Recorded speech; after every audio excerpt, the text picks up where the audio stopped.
outro fator que enriquece muito o vinho? Então, é o equilíbrio e a harmonia. E quem que dá o equilíbrio e a harmonia? É o amadurecimento desse vinho, é a guarda desse vinho em alguns recipientes especiais. Ou ele é de aço, que transmite pouca interação entre o aço e o vinho. E depois as madeiras e as garrafas, que permanecendo muito tempo na madeira, vai então transmitir aromas e sabores interessantíssimos, tanto na madeira simples como nas madeiras especiais, e também o amadurecimento puro numa garrafa, que é um vidro, que é uma coisa inerte, e simplesmente as modificações naturais de amadurecimento, quer dizer, as alterações químicas e físicas do vinho vão contribuir para ganhar vários tipos de aromas, vários tipos de sabores, que é a chamada complexidade do vinho. Então, nesse slide nós vemos cubas de aço enorme. Essas cubas de aço, elas têm baixas temperaturas, porque podem ser alteradas, podem ser reguladas as temperaturas que o vinho fica lá dentro. Então, quanto mais frio e mais lenta é uma fermentação e um amadurecimento, melhores são os aromas naturais das uvas e dando um certo frescor ao vinho. Nesse próximo slide é muito interessante, interessantíssimo, porque uma fabricante de vinho de barris, a World Cooperage, ela elaborou uma coisa chamada a roda dos aromas e dos sabores. Então, a grande atuação da madeira sobre os vinhos é nos aromas e nos sabores. Então, analisando melhor isso, vemos que as barricas simples, ou seja, as barricas podem ser simples, não tostadas, ou pouco tostadas, ou muito tostadas. Já vimos nos outros capítulos que existe uma alternativa de se usar barricas simples e barricas tostadas, ou seja, tostadas com chama mesmo, que ela vai dar uma tostada na superfície interna das barricas. Então, nesse slide aqui, vocês agora, com o tempo, vão olhar, deixar eles. A ideia dessas nossas conversas é para que essa divisão de capítulos todos possa ser parada, possa ser voltadas, podem ser analisadas.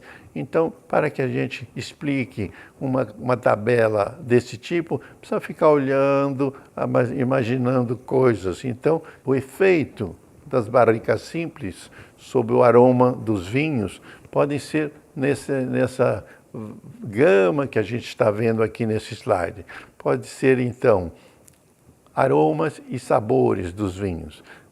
Aromas terrosos, herbáceos, madeirados, adstringentes e com especiarias. E temos aqui uma listinha de consequências que a presença do vinho dentro de uma barrica pode ganhar. Devagarzinho, vocês leem as classificações. E também temos os efeitos dos barris tostados sobre o vinho. Então, podemos ter efeitos adocicado, cremoso, lático, das nozes, tostados, defumados e de especiarias. Então, a presença da tosta vai influenciar muito fortemente o gosto e o aroma do vinho. Para se avaliar o vinho, temos então uma tabela que daqui a pouco nós vamos mostrar. Mas então, os vários fatores que são analisados um a um. Então, os taninos, é o sabor adstringente, é o sabor, vamos chamar, quase que alcalino, o sabor básico. As substâncias fenólicas são encontradas nos pigmentos das cascas das uvas e elas dão, então, amargor, adstringência, antisepticidade e também dão corpo e longevidade ao vinho. Vamos avaliar também, numericamente, a sensação gustativa, que é a presença é o corpo do vinho. É difícil uma certa definição, mas é a sensação de presença, de peso, de robustez, dada pela soma dos álcools, dos açúcares, dos taninos e das substâncias fenólicas. É o que se chama o extrato seco. Se deixarmos um vinho evaporar completamente, vai ficar um extrato seco no fundo do copo. Aquilo representa as qualidades ou as substâncias que influem para dar corpo no vinho, essa sensação de peso no vinho quando se bebe. Então chegamos na ficha de avaliação.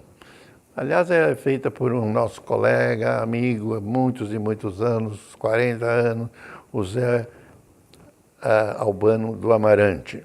Então ele fez uma classificação de 100 pontos.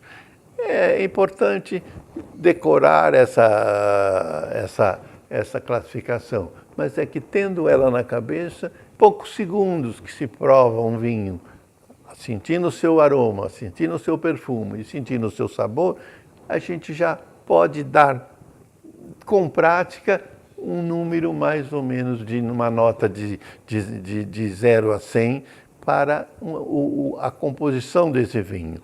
Agora, se quisermos dissecar em partes, vemos nessa tabela aqui que o visual ganha 10%, o olfativo 30%, o gustativo 40% e as sensações finais mais 20%.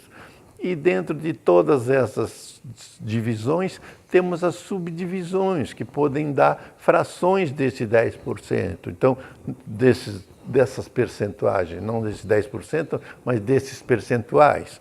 Ou seja, no visual, temos 10% para dividir entre aspecto e cor. No olfativo, a qualidade, a intensidade e a persistência valem 30% do valor final. O gustativo, então, são a acidez, a adstringência, o amargor, o corpo do vinho, a qualidade do vinho que cada pessoa julga e a intensidade que aquilo representa. Às vezes a gente diz, esse vinho está um pouco aguado, quer dizer, falta intensidade, falta robustez, falta intensidade nele. E mais 20% que são os 20% das qualidades finais, são a qualidade e a persistência. Então, tudo somado vão dar uma tabela de 100 pontos.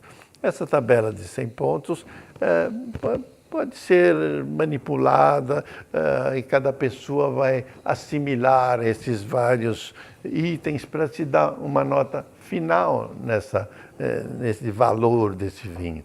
Então, esta tabela mostra a dissecção da sensibilidade da pessoa, dando uma nota para esse vinho. Agora, só um fecho mais ou menos de todas essas ideias. As qualidades de um vinho. Elas derivam de um incrível número de variáveis, desde a localização do vinhedo, do solo, do clima, da cepa, até a sua vinificação. Posteriormente, o amadurecimento, a guarda.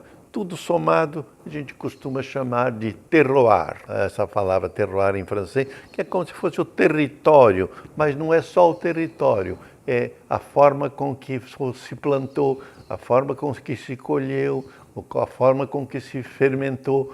Tudo isso somado dá a qualidade chamada do terroir de um vinho. Então eu dou um conselho prático no aprendizado.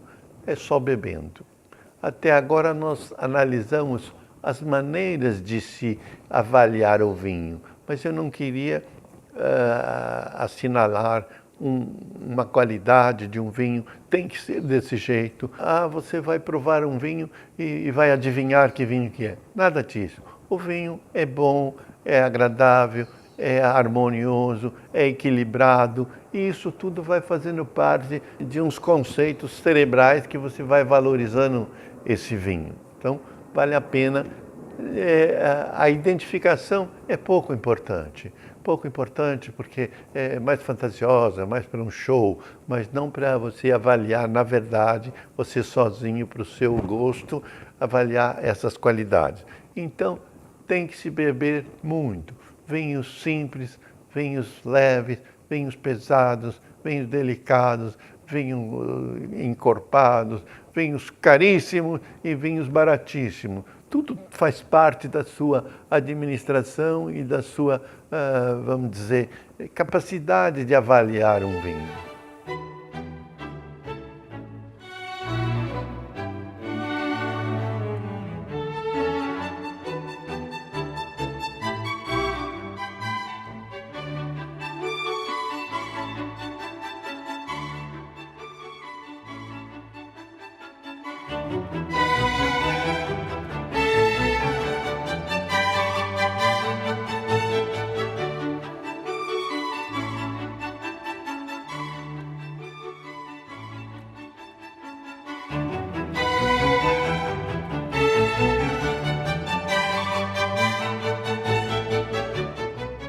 Nas conclusões, nós poderíamos analisar do seguinte modo: a característica mais importante do bom vinho é a harmonia em seus aromas e seus sabores.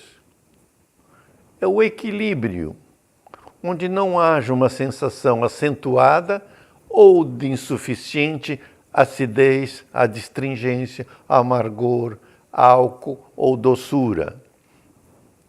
E por último, um vinho que custa caro costuma ser agradável pelo seu ótimo equilíbrio e harmonia. Um vinho 10 vezes mais caro que o outro não é necessariamente 10 vezes melhor ou mais gostoso do que o outro. É às vezes um pouco melhor. É assim que funciona com os vinhos. Então, repetindo já, creio que o amante principiante deva começar a beber vinhos de todos os tipos, marcas, preços, e com a prática vai se selecionando por qualidades, mas o principal objetivo é o seu gosto pessoal. Uma regra básica, então: o que é desejável e ou melhor custa mais caro.